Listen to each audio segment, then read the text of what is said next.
What I'm about to tell you still keeps me awake some nights. Even now, nearly 2 years after it all came apart. I was standing in my driveway at 9:30 in the evening, staring at the glow of the lights inside my own house, unable to make myself walk through the front door. And the only reason I was still standing there, instead of lying inside that house, completely unaware of what was waiting for me, was because of my 9-year-old daughter, Sophie. She had grabbed my hand in the parking lot of her school that afternoon, right as I was buckling her into the back seat.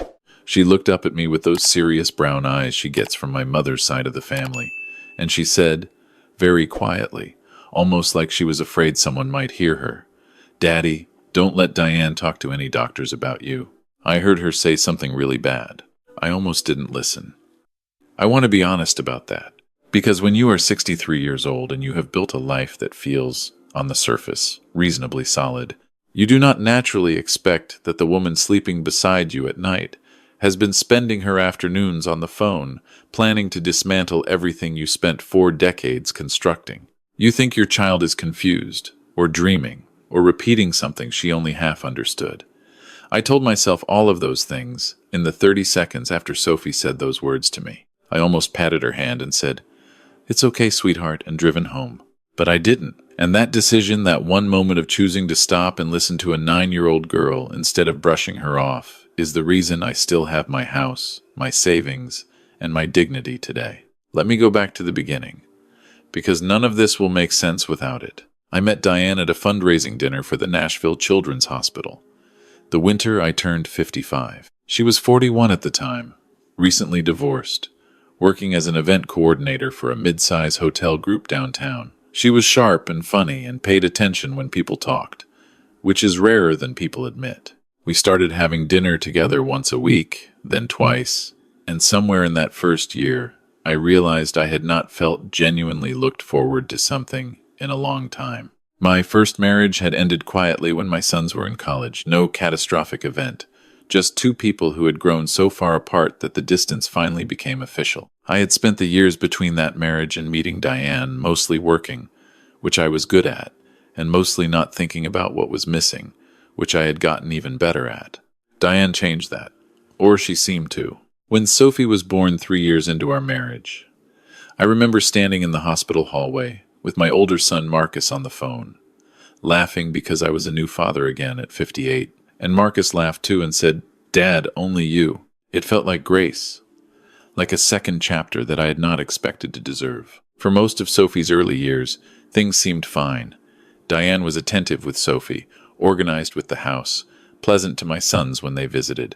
I was still consulting part-time with an engineering firm, which kept me engaged and brought in steady income on top of the retirement savings I had been building since my 30s. We were not extravagant people. We had a 4-bedroom house in a good neighborhood outside Nashville, 2 reliable cars, and enough set aside that I had no serious financial worries for the rest of my life. What I did not know, what I had no reason to suspect, was that Diane had a different understanding of what the rest of my life meant than I did. I only began to see the edges of it about 18 months before everything collapsed. Small things, the kind you file away without quite examining. Diane asking detailed questions about my retirement accounts that I chalked up to general curiosity. Her brother Greg visiting more frequently, the 2 of them going quiet when I walked into a room. A phone call she ended quickly one evening when I came downstairs for water, explaining it as a client having a problem. Her mentioning twice, unprompted, that a neighbor of ours had recently been moved to a memory care facility, with a kind of studied casualness that I noticed but did not interrogate. I did not interrogate any of it. That is the part I have had to make peace with. I am not a suspicious man by nature, and I believe that is mostly a virtue, but it has a cost. The day everything changed was a Thursday in early October.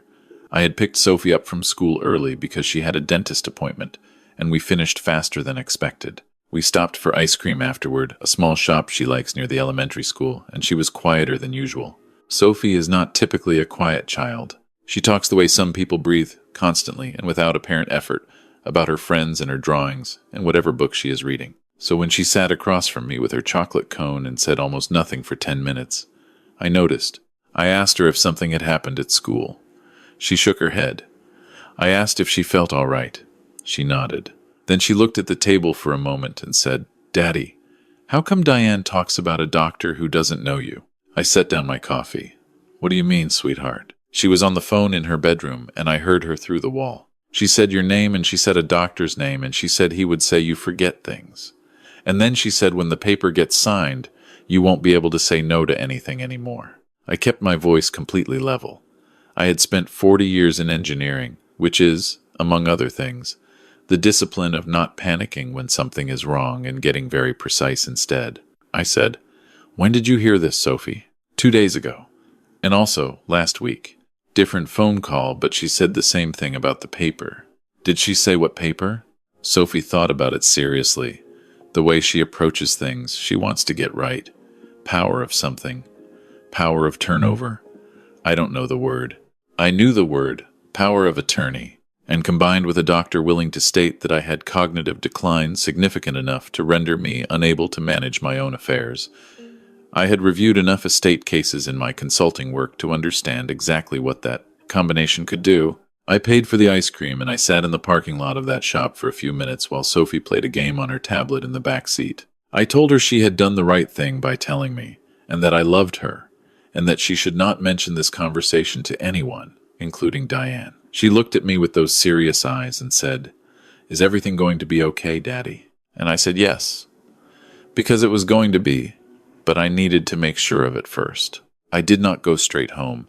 I drove to the office of a man named Robert Yates, who had been my personal attorney for over 20 years. I knew Robert well enough to show up without an appointment and have him see me within 15 minutes, which he did. I sat across from his desk and told him exactly what Sophie had heard, word for word, the way she had said it to me. Robert is a careful man. He listened to everything without interrupting, and when I finished, he leaned back in his chair and said, "Martin, if what your daughter heard is accurate, someone is attempting to have you declared legally incapacitated. That's not a small thing. Who is her brother?" I told him about Greg.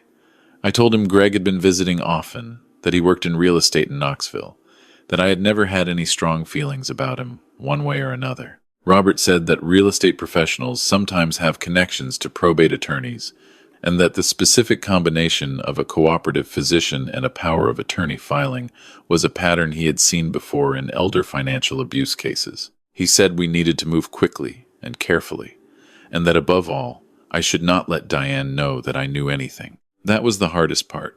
Driving home that evening and sitting at dinner across from my wife, watching her cut Sophie's chicken into smaller pieces, listening to her tell me about a hotel conference she was coordinating in February, and saying normal things back to her.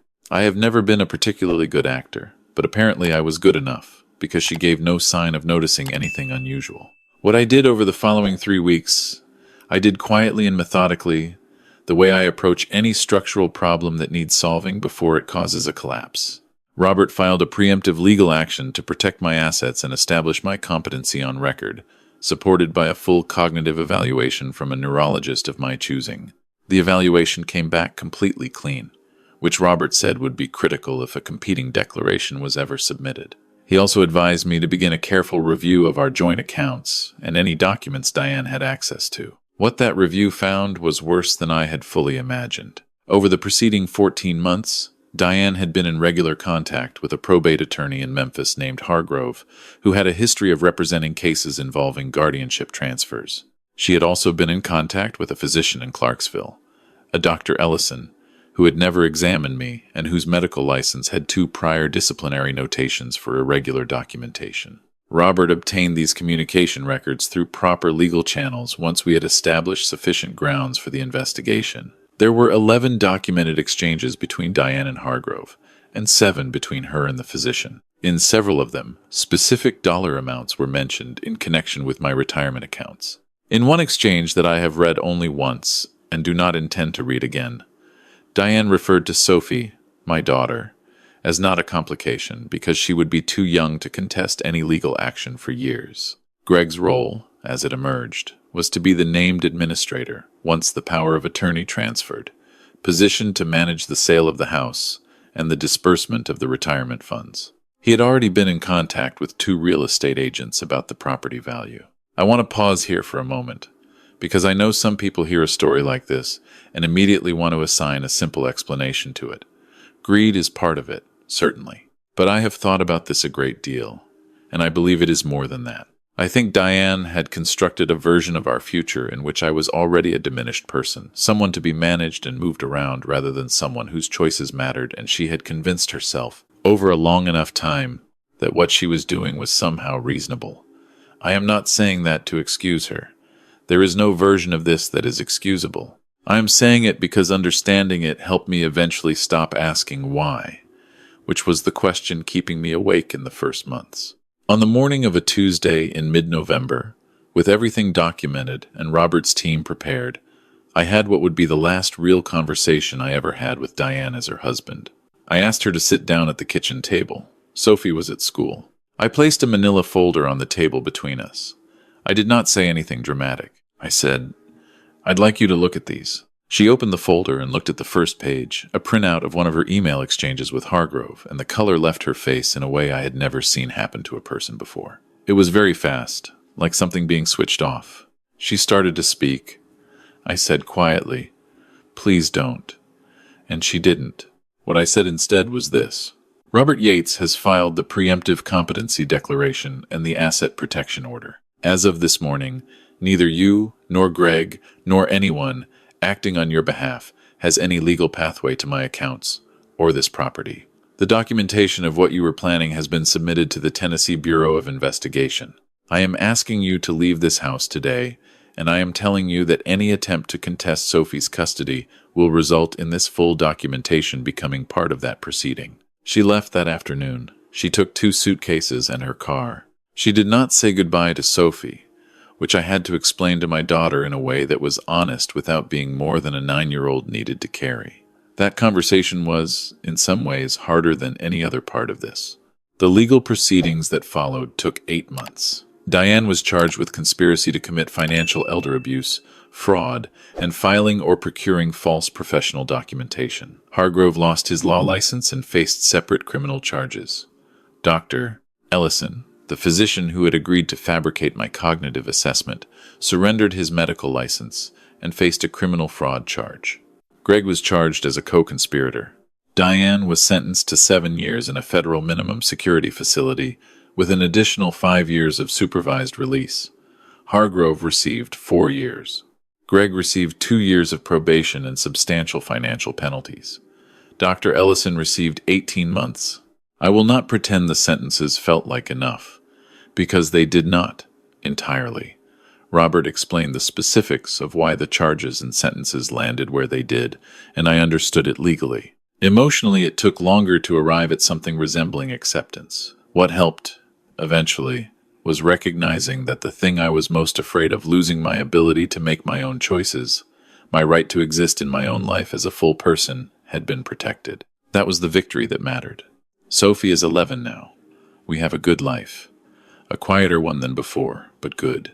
She still talks constantly, still draws elaborate pictures of horses and what she describes as mythological architecture, still reads at a level that makes her teachers raise their eyebrows. She started a new school in the fall and has made 2 friends she talks about every single day.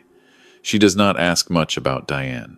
Occasionally she asks me if I am lonely, with the directness that children have before the world teaches them to soften things, and I tell her the truth, which is that I am sometimes, but that I am also fine, and that she is the best company I have ever had. My son Marcus visits with his family every other month. My younger son David calls twice a week. There are people around us.